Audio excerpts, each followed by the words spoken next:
Oh no!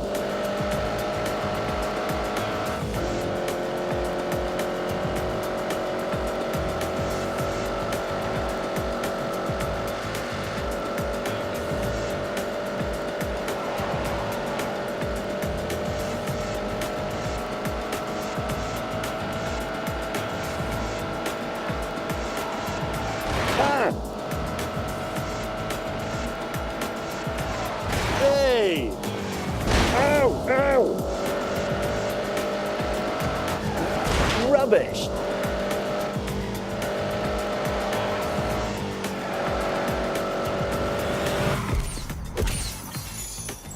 My car is just so refined and sophisticated, and in fact really well looked after by its previous owner. It was obviously loved. One of my windscreen wipers just fell off. Oh dear. You can't get out. We just lift it up. There you go. You just have to drive like that. James, can I just say you've done 3 miles? It's mended for now. Don't turn it on again. Just turn it on. I want to see what happens. Right, okay. You ready? In Scotland. In Scotland, you won't need it. That's the thing. Perfect. Because it never rains.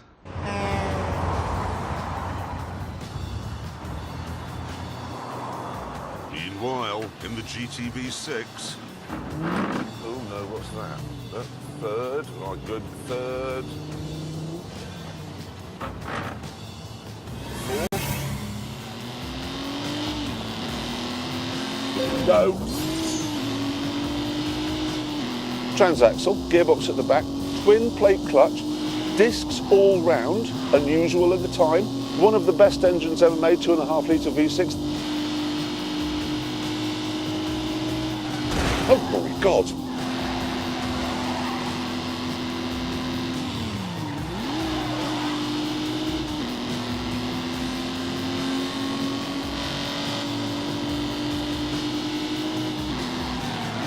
Oh God. Whoops.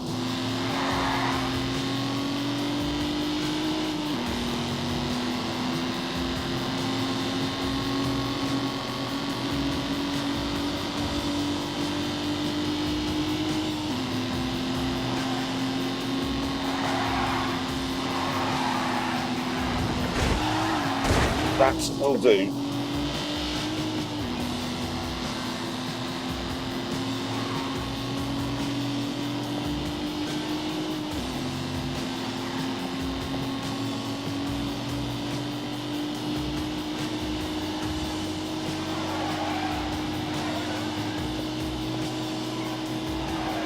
Oh God. Hug! Oh my God.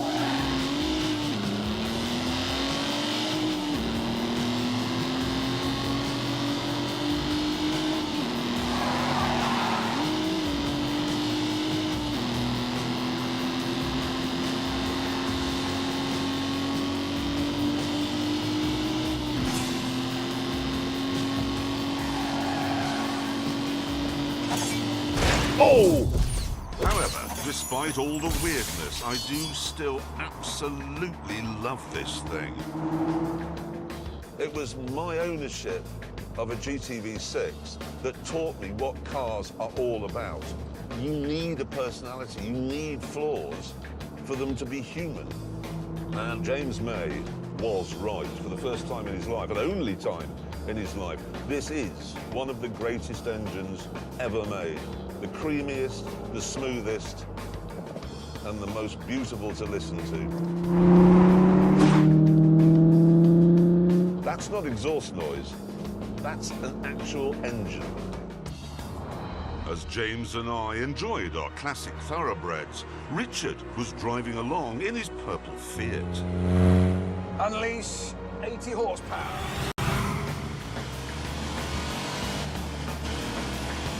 Go! One slight complaint about the Fiat, the pedals are very, very small and very close together. And if you try and operate them with, let's say, your feet, you'll find that your feet are too big. Really, you just need to use a toe on each. Thank you.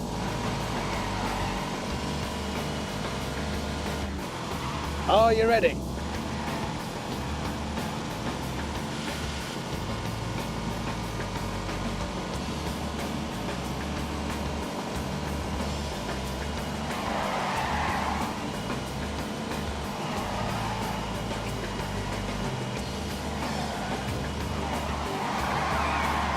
Oh, God. Oh, my God.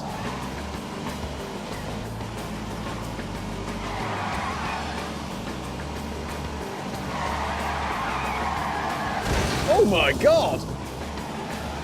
Oh, God.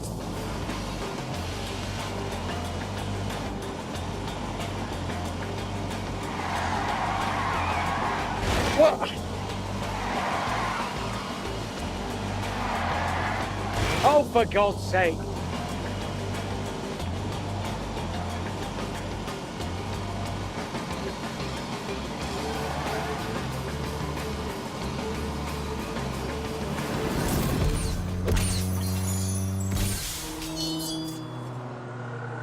Soon, Hammond spotted a racetrack and suggested we have a go on it. And as we pulled up, it became clear that tiny pedals weren't his only problem.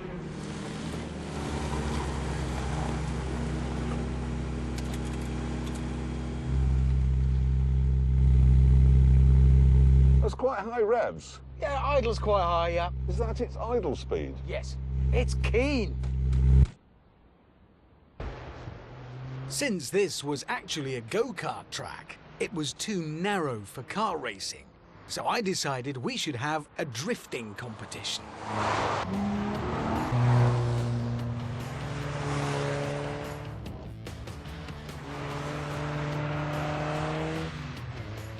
It doesn't work. It simply doesn't really have the power to throw its tail out properly. Even though my Alfa had twice the horsepower of the Fiat, things weren't great for me either. Just grip and more grip.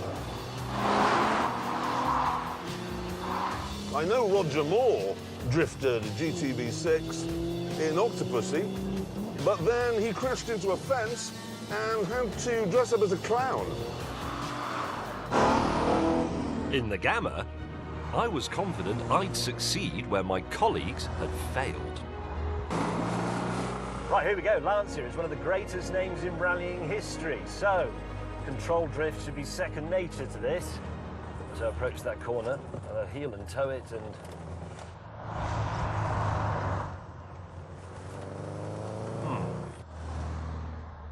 brake, lift off. No. At this point, I suddenly remembered something important. This is front-wheel drive, isn't it? What was I thinking of? It's not going to drift. Happily, though, the enthralled local audience were able to find a solution. What I do is I take the rear wheels off, let the tyres down, and put these plastic covers on, then put the tyres back up again, put them back on. That gives the car the loose back end you want to drift. These are just, this is like putting insulating tape on the back wheels of your Scalextric cars. Stand by. With no help from anyone else on this freezing day, the drift covers were soon fitted. Oh, here we go. Oh! Right, turn in, get the drift going, and